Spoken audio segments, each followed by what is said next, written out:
lui qui appelle tout dans les stagiaires, Benoît, je sais pas. Ça commence bien d'entrée de bon matin, je charge. Hein? Alors, on y va. Alors, le neveu ou le beau-frère ou le beau-fils de Jean-Michel. Voilà. Mathieu. Jean-Mi. Flo qui vient nous faire juste un petit coucou. Ça nous fait plaisir. François. Ouais, bon. Hein? Ouais, le soleil dans les yeux. Voilà. Nico. Et ça fait de l'encadrement, ça. Hein? Et nos deux stagiaires. Hugo qu'on connaît déjà. L'homme aux crampes. Hein? Bon, tu vas essayer de pas faire de crampes aujourd'hui? Non, ça va. On va essayer. Et ton prénom? Loïc qui arrive de Toulon. Bon, vous êtes motivé? Ouais. Ultra motivé? Allez, c'est parti. La seule chose que je suis sûr aujourd'hui, c'est qu'on va avoir une journée exceptionnelle. Hein? Hein, Hugo? On va faire beau, hein? Ça va être sympa, hein? Regardez, Jean-Michel, François, Hugo, Loïc. Ça va, mon Jean-Mi? T'as la forme? T'es motivé? Ouais, les formes, ouais, comme d'habitude. Les petits, vous savez, moi dans le confinement, j'ai pris 7 kilos. Nicolas, t'as pris combien toi? Moi j'ai pris 3 kilos, peut-être 4. Hugo, t'as pas bougé? Moi j'ai pas bougé. Et là, tranquille, le mec, il vient à un stage et il me dit, peinard Loïc, ben moi j'ai perdu combien? Presque 10 kilos. Je te hais. Je te hais. Je te hais. C'était bien caché. Allez, on commence cette session de stage avec Loïc qui au début de cette session a d'énormes difficultés à se calmer. Vous allez voir ça. On a repéré une belle rascasse, pourtant pas profonde, hein, 5-6 mètres. Donc Nicolas est là et me la montre. Nicolas l'avait repéré et malgré tout Loïc n'a pas réussi à descendre pour la voir. En fait, tu as failli lui filer un coup de palme. Tu as failli l'assommer par un coup de palme. Donc, il va se repositionner, il va te la montrer, tu descends et tu essaies de la tirer, d'accord? Je me calme parce que là c'est le... Ouais, tranquille, peinard, peinard. Déjà Loïc est ultra plombé avec son baudrier, on va modifier ça. T'as vu qu'il est super trop plombé? T'as vu, il est super trop plombé, il est quasiment comme ça et il est obligé de palmer. On va s'occuper de lui. Quand je respire, quand je souffle, je coule. Ouais, mais ça m'étonne pas, donc... On va la remonter les... Et essaye de mettre ton fusil vers le bas, tu vois. Tu tiens comme ça et vers le bas. Quitte à ce que tu le prennes au milieu des sandos, mais vers le bas plutôt que vers le haut. Regardez, déjà, Nicolas descend, très à l'aise. Loïc est en haut, complètement bloqué. Il essaye de descendre. Et regardez ce qui va se passer. Je le suis. Il est à peine à 3-4 mètres. Et là, vous voyez sa tête? Il fait non. Ça y est, son reptilien est rentré en marche. Son cerveau lui a dit, tu n'y arriveras pas. C'est fini, il est bloqué. Il remonte. On va devoir travailler là-dessus. Ah ouais, on a du boulot. On a un peu de travail. Qu'est-ce qui s'est passé? Que je comprenne? J'arrive pas à me calmer. Viens.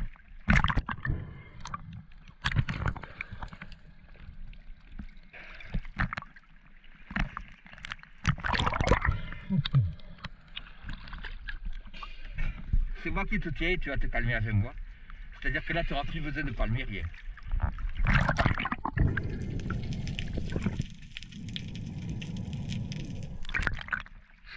Il a le corps bandé comme un arc. Il a tous les muscles saisis, tendus, comme s'il était en stress complet. Il faut l'amener au bateau. Il est trop tendu, on va lui changer ses plombs, on va faire plein de choses avant. Enlève ton fusil, désarme ton fusil. Je pose son fusil au fond à la crosse blanche. Il faut que je change des choses, il va pas bien là. Donne ton fusil à Nicolas. Il va le placer pour repérer la rascasse. On va monter sur le bateau. C'est l'autre? C'est celui-là, sur celui-là. Ah, quand je t'ai tenu en main, j'ai compris. Hein. Ça va aller. Oui, tiens. Tiens Loïc. Tu vois ça une seconde. Je monte. J'enlève quoi, le gilet? Parce que là tu es en stress. Quand je t'ai attrapé, je suis tendu là, quand je t'ai attrapé, j'ai senti tous tes muscles se contracter comme ça. J'ai dit, oh là là, putain. Donc après être retourné à l'eau une fois qu'on avait supprimé son lestage, qu'on avait réussi à le calmer un peu, on l'a ramené voir la rascasse. Elle est vraiment belle, hein. Si tu veux pas la manger, moi je la mangerai. Je te garantis que si tu la veux pas, moi je vais la bouffer, hein. Elle est vraiment belle, vraiment. Et elle est vraiment pas profonde, donc tu vas prendre mon fusil, d'accord? Et on va descendre, je vais te la montrer, ça ressemble à une pierre, hein. C'est là où va être toute la difficulté, d'accord? Mais tu verras, elle est vraiment belle, hein.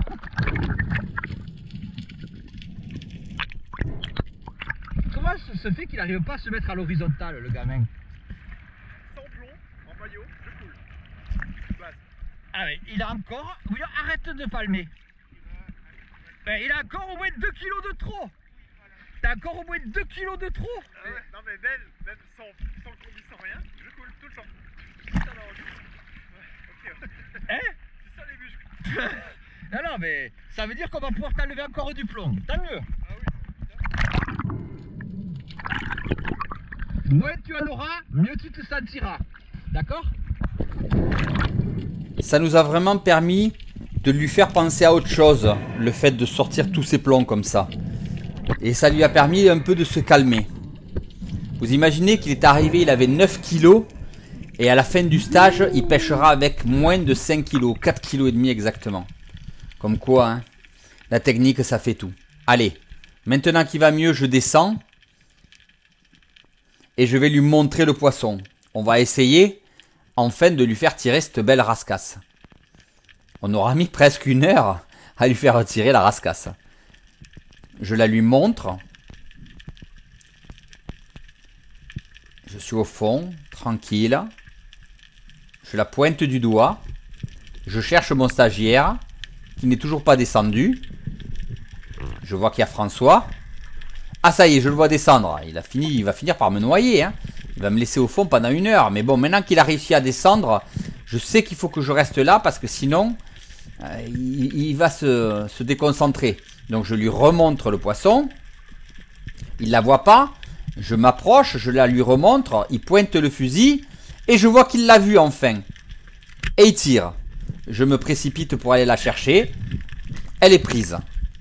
Voilà, Nicolas était là en sécurité. Je fais attention de ne pas me faire piquer. Et je remonte. Et là, Loïc, maintenant qu'il a sa rascasse, eh bien, il remonte tranquillement. Ça va mieux. T'as failli me noyer. Beau poisson, bravo. Très très belle pièce, Loïc. Ça va mieux? Ouais, ça va, ouais. Allez, on progresse. C'est bien. T'as eu du mal à la voir? Au début, ouais. Ouais. Et d'un coup... Tac, tu l'as vu, tu l'as aperçu. C'est un très beau poisson, bravo. On va la tuer vite. Donc, soyez vigilants quand vous tuez rascasse et chapon. Tenez bien le poisson par la tête pour pouvoir la tuer sans vous faire piquer par les épines. Dorsale, ventrale et celles qui sont sur les ouïes.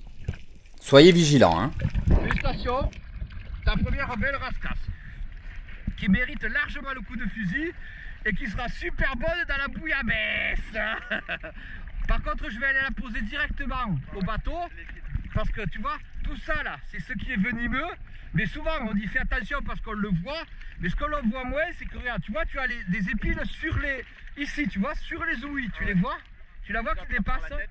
Et là, tu l'attrapes par la tête et en fait, c'est là que tu te piques. Donc voilà, ça c'est un très beau poisson, très beau en plus à manger. Les Marseillais adorent ça dans la bouillabaisse, et moi aussi d'ailleurs, je suis un fan. Et mais il faut être très prudent et on va le remettre au bateau. Tu vois, il y a aussi des épines ici, là, tu vois, là, tu vois. Donc en fait, il y en a tellement partout que tu sais plus trop par où les prendre, ces poissons-là. Mais c'est d'excellents poissons. D'habitude, je laisse toujours le poisson à mes stagiaires, mais là, dans la pierre, en descendant, j'ai aperçu 2 sards et je sais qu'ils ne resteront pas dans la pierre. Donc, il faut absolument que je puisse le tirer à toute vitesse et ça leur fait un bon exercice en me regardant. Donc, je vois le petit, je sais que c'est pas celui-là qu'il faut que je tire. L'autre est là, voilà, il tourne, il va bientôt sortir de la pierre, paf, je le tire. Voilà, de suite, je repousse mon fusil en arrière. Nicolas est là et je sors le sard. Voilà, ça fait partie aussi d'exercice de voir l'action de pêche pour les stagiaires, ça leur permet de comprendre comment on aborde la pierre. Et il y a y a une grosse mosselle dedans. Désolé, hein, mais quand je vois du poisson, moi je peux pas résister. Hein.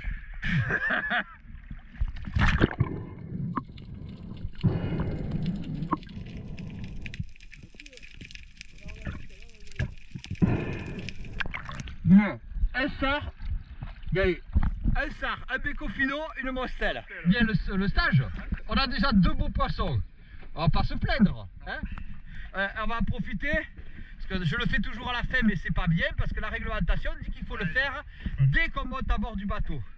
Donc, allez, on coupe les caudales. Alors sur la rascasse, je crois pas qu'elle fasse partie de la réglementation, mais par principe, on le fait aussi. Et on positionne le poisson dans la maille et on va mettre de l'eau pour le tenir au frais, d'accord? Alors qu'on continue les exercices de pêche à trous, Nicolas a repéré une grosse sèche sous une pierre. Alors Loïc s'empresse de descendre pour essayer de la tirer. Et là encore, vous allez voir, il va se retrouver bloqué. Voilà, paf, il est arrêté. De nouveau, son reptilien, hein, le cerveau reptilien qui lui dit non. Alors, comme Loïc n'y pouvait pas y aller et que Nicolas m'a dit qu'elle risquait de partir, j'ai pris le fusil sur la descente pour aller la tirer. Mais je vois qu'elle est posée tranquille. Donc du moment qu'elle est posée tranquille, on peut la lui laisser. Donc, on remonte. Elle est énorme, elle est énorme. Viens, tranquille, Loïc. Elle est énorme, elle est posée. Je fais toujours tout pour que ce soit mes stagiaires qui tirent le poisson. J'en ai fait beaucoup dans ma vie. Et ça n'a peu d'importance pour moi de faire une sèche de plus ou de moins. Par contre, arriver à la lui montrer, c'est important. Et regardez là, il ne l'a pas vu. Je suis obligé de déplacer le fusil pour qu'il se rende compte que ce n'est pas une pierre et bien une sèche. Comme quoi, vous voyez, même en l'amenant sur le poste, il ne l'aurait pas vu. Et ça, c'est très important. Et là, il est fier. Hein. Et il peut, hein, parce que là, il a fait un magnifique spécimen. Je suis très content pour lui. Et c'est vrai que je prends plus de plaisir à aller voir attraper du poisson qu'à l'attraper moi-même.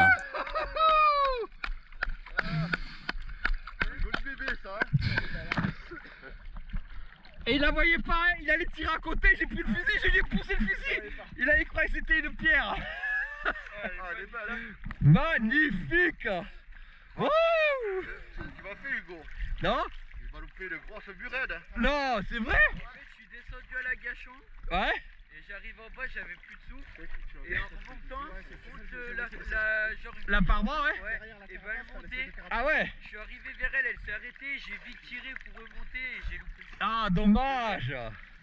Là, bravo, hein. Yeah. Félicitations, hein. Mais cette journée nous réserve encore de magnifiques surprises. Je détecte à trous un superbe chapon. Alors là, ça c'est un poisson rare, hein, surtout sur nos côtes. Hein. Il y en a plus du côté de Toulon, Marseille et tout ça. Mais nous, chez nous, ils sont extrêmement rares. Alors je lui montre l'endroit où il se trouve. Et il descend pour aller le voir. Je l'avais repéré au préalable. Hein. Voilà, il descend. Et vous voyez qu'il est de plus en plus à l'aise. Là, il est à 6-7 mètres de fond. Et on a réussi à le décontracter suffisamment pour qu'il puisse faire des apnées correctes.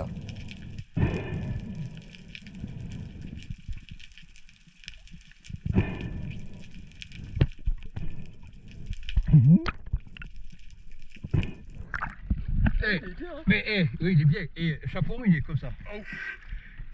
Ah, mais tu es à l'aise. Là, j'ai récupéré ce que je sais faire. Mais c'est nickel, tu l'as vu? Je l'ai vu, il est énorme. J'ai vu un poisson aussi gros que je puisse tirer du moins. Ah ouais? Attends, donc là, vraiment, il faut que tu le prennes bien, hein, parce que ne le tire pas trop bas, trop haut, et toi tu es sur une surveillance en doublé, hein, au cas où, hein, et surtout tu le tires, tu ne vas pas le chercher, parce que ça c'est ultra dangereux, hein. Je laisse, c'est lui qui le fait. Non, non, c'est toi qui le tires. Non, je le tire, mais après je le laisse. Ouais, tu le laisses, on s'en occupe. Sur une pièce comme ça, il ne faut pas déconner. Hein. C'est un poisson qui ne se manque pas. Donc je lui demande de prendre sa précaution. Il avance bien, tranquille. Il le tire. Oh, un peu haut. Ah là, je suis un peu inquiet.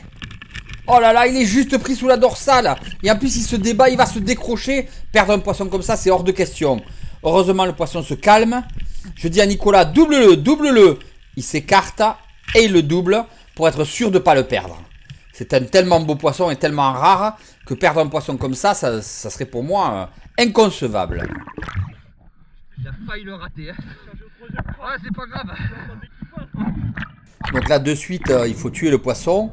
Et là, c'est difficile.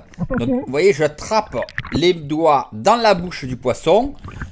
Et là, je peux le tuer en toute sécurité. C'est le seul endroit où vous pouvez le tenir pour pouvoir le tuer. Et je m'assure vraiment de sa mort avant de le relâcher. Hein.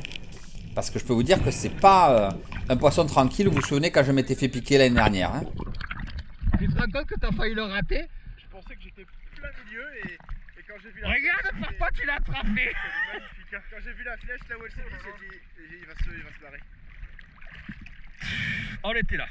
Là, tu viens de faire ton plus beau poisson. Ah ouais, franchement. Et puis quel poisson, hein? Alors là, franchement, hein, écoute, on a une journée exceptionnelle. Et je savais que c'était lune noire aujourd'hui. Hein. Donc lune noire, ça voulait dire qu'on allait voir du poisson. Hein. Mais là, je ne m'attendais pas à ce qu'on voit autant de poissons. On est dans notre première heure de pêche. On a déjà un chapon, une rascasse, un sard, une grosse sèche. Et un rouget. Très très belle pièce. Bon, toi, j'ai plus qu'à t'apprendre. Allez hop. Magnifique. T'as vu ça un peu? Ça, c'est très très très très bon à manger. Excellent à manger, tu vois. Allez, on retourne au bateau. Écoutez, je lâche la flèche. Je lâche la flèche là. Tiens ton fusil. Des fans. Des fans. Ouais, je vais au bateau pour le poser. Hein. Je vais au bateau pour le poser. Loïc et tu restes avec Nicolas, s'il te plaît. Hugo, ça c'est comme la rascasse et le chapon. Ce sont des poissons qui sont dangereux. Dangereux parce que les épines que tu vois là sont ultra venimeuses. Alors on a tendance à se protéger de ça parce qu'on les voit. Mais tu vois, regarde, il en a aussi sur les ouïes. Regarde, tu la vois? Tu les vois celle-là là? Et il en a aussi sur l'anal, en bas, tu vois. En fait, il en a un peu partout. Donc le seul moyen de ne pas se piquer, et Dieu seul sait que ça fait mal, c'est de l'attraper par la bouche. C'est le seul endroit où tu as peu de contact. Parce qu'il faut vraiment que tu fasses attention, aussi bien à ces piquants-là, qu'à ceux-là. D'accord là? Ok Hugo? Tu as les élastiques de bouée. Vous voyez, vous avez la bouée qui permet de protéger des bateaux qui passent. Et regardez, ça donne une bonne verticalité. Et là, quand vous remontez le plomb, eh bien, il faut remonter un peu parce que l'élastique au début va se détendre, vous voyez, vous pouvez tirer. Donc la bouée ne sera jamais en tension et vous risquez rien.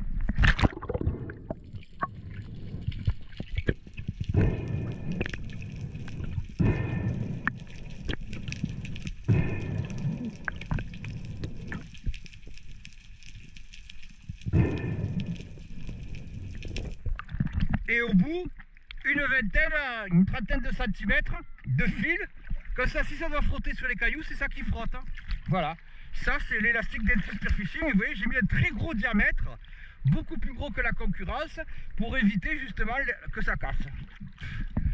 Allez, je rejoins les stagiaires. J'ai dit, allez, c'est l'élastique Dental Spearfishing. Hein. Ah, c'est le top. T'en as déjà utilisé? Ouais. Ouais, explique. L'avantage c'est que même quand ça se coince dans les rochers, avec la tension, ça finit toujours par se décrocher et on évite les nœuds, ça s'en mêle pas et le fait qu'elle flotte pas ni qu'elle coule pas, c'est nickel. parfait. Et tu n'as plus de problème de fil dans les palmes. J'ai plus de problème. Eh ben voilà. Un stagiaire qui le dit, c'est pas moi qui le dis, c'est Loïc. Un client satisfait. Ouais, qui a satisfait, moi heureux. Bon, on continue à chercher le poisson ou quoi les gars là? Eh ben ouais, Bon, on va s'arrêter là quand même. bah, ben, de toute façon, moi ça me va déjà. Hein. Ah, t'as vu, même à 5 kilos il coule, c'est incroyable. Hein. Non mais je te promets, en maillot de bain, Tu coules. je coule. Putain, il y en a qui rêveraient de ça, tu sais. Mais je peux même te dire. Regarde, il y a Jamy qui fait pipi dans sa palme. Ouh, il fait pipi dans la palme. Maintenant qu'on a totalement libéré Loïc de ses problématiques de cerveau reptilien, qu'il est complètement libéré, on lui fait tester les Black Mamba et comme vous pouvez le voir, c'est autre chose que ces palmes Beuchat plastiques, hein, voilà, ça n'a rien à voir, il se retrouve propulsé à plus de 10 mètres à une vitesse incroyable, mais c'est pas tellement dans la descente que l'on se rend compte de la puissance des palmes. parce qu'avec les plombs, dès qu'on est en flottabilité négative, on a tendance à descendre de façon assez facile. Là où on s'en rend vraiment bien compte, c'est au moment où il faut remonter. Au moment où on donne l'impulsion, là il choisit une remontée en dauphin, c'est pas la plus performante hein, cette remontée là hein, pour les palmes. Eh bien voilà, c'est beaucoup plus simple pour lui. Vraiment beaucoup plus simple et ça fait plaisir. Alors, qu'est-ce que ça donne? C'est top. C'est le jour et la nuit? Surtout pour remonter. Ah ouais, tu C'est-à-dire remontes. Bon, moi qui aime bien pas mes forces, si là je mets un coup, pouf, Ah ouais, tu exploses, hein, complètement. Hein. impressionnant. Impressionnant, ça c'est un terme qui me plaît bien. Hein. Je vais retrouver. Bonjour, ça va? Je pensais pas qu'il pouvait y avoir autant d'écart entre du plastique et du carbone. Bon, c'est sûr, elles sont beaucoup plus rigides, Ah oui, bien sûr. mais à 11 mètres, elle est là, thermo. À 11 mètres. Putain, thermocline à 11 mètres, je peux vous dire qu'on peut aller plus chaud au bord. Hein. Bon alors on croise deux chasseurs, les noms, les prénoms? Amel et Mathieu. Amel et Mathieu. Et ils connaissent pas le Pitéas, ils ont envie de le découvrir, donc allez, on les embarque avec nous parce que nous on est comme ça quoi. Hein. On aime bien partager, alors à y être. Eh mon François, mon Jamy, Nico? Ça n'est pas quoi. Ah, sandwich on partage pas. On partage la zone de pêche, mais on partage pas les sandwichs les gars, d'accord? Allez, on commence les exercices d'apnée sur le Pitéas. L'eau étant tellement claire, c'est vraiment très agréable pour les stagiaires. Et voilà, notre petit Hugo, qui, je le rappelle, a tout juste 17 ans, hein, voilà, fait son apnée tranquille à 9 mètres. On le laisse tranquille, bien sûr, avec une sécurité optimale et maximum, hein, vous vous doutez bien. Mais voilà, il est super content d'avoir pu voir son épave. 9 mètres, Hugo. Tu vois que de l'air que tu en as. Tu vois que je dis que tu as de l'air. Tu prends le jour de toi, le reptilien, tu l'oublies et tu te laisses aller. C'est bien, c'est bien. Hein? C'est magnifique, hein? Ouais. C'est beau, hein? Tu vas descendre hop, plus bas. Mathieu, on va faire pareil? Allez, autour de Mathieu, qui n'est pas un stagiaire, hein, qui est le beau-frère de Jean-Michel et qui veut se mettre un peu à la pêche sous-marine. Et il a de très bonnes dispositions. Regardez, il descend tranquillement jusqu'à 12 mètres. Il ne touchera pas le sable, mais il remontera tranquillement jusqu'à 12 mètres. Et voilà, on le rassure en venant à son contact, en le surveillant. Jean-Michel lui montre sa montre. Et voilà, tranquillement, il remonte avec toujours des bateaux qui passent très près et qui sont un peu anxiogènes. Mais il faut savoir faire avec, c'est l'été qui arrive. On remonte tranquillement, la surveillance est là-haut pour se protéger. Bon, t'es à l'aise, toi? T'es à l'aise? Par contre, je t'ai bien vu plier tes genoux pour expulser, mais je t'ai pas vu faire le mouvement de... D'accord? Tu as bien expulsé ton air en pliant, et puis t'as de suite étendu. Hop, hop. Non, il faut vraiment que tu t'obliges à rentrer de l'air dans ta cage thoracique. D'accord? Tu as fait que la première partie, mais dès que tu as plié, tu as juste fait... C'était pas suffisant. Alors imagine si tu avais rentré beaucoup plus d'air, tu aurais été encore plus à l'aise. Et le dernier, Loïc, qui, vous vous souvenez, au tout début était complètement bloqué, complètement stressé dans 5 mètres d'eau.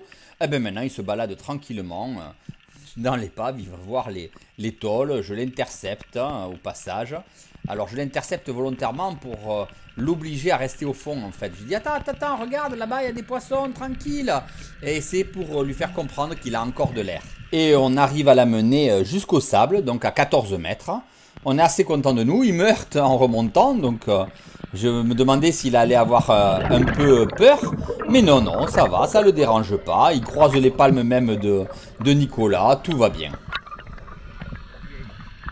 2 fois tu lèves les yeux, hein. T'as gueulé, hein. Non, t'es vraiment très très à l'aise. Et encore, je t'ai bien vu faire les exercices d'expiration, mais la prise d'air n'était pas suffisamment encore. Il faut vraiment que tu cherches à aller mettre ton air, mais que tu forces, tu vois, il faut vraiment que tu sentes que l'air y rentre. Là, j'ai senti qu'au fond, j'ai commencé alors que j'étais bien, là, j'ai commencé à stresser. sentir que qu'est-ce qui se passe et après je suis remonté. Et c'était reptilien. La suite du stage dans 2 jours.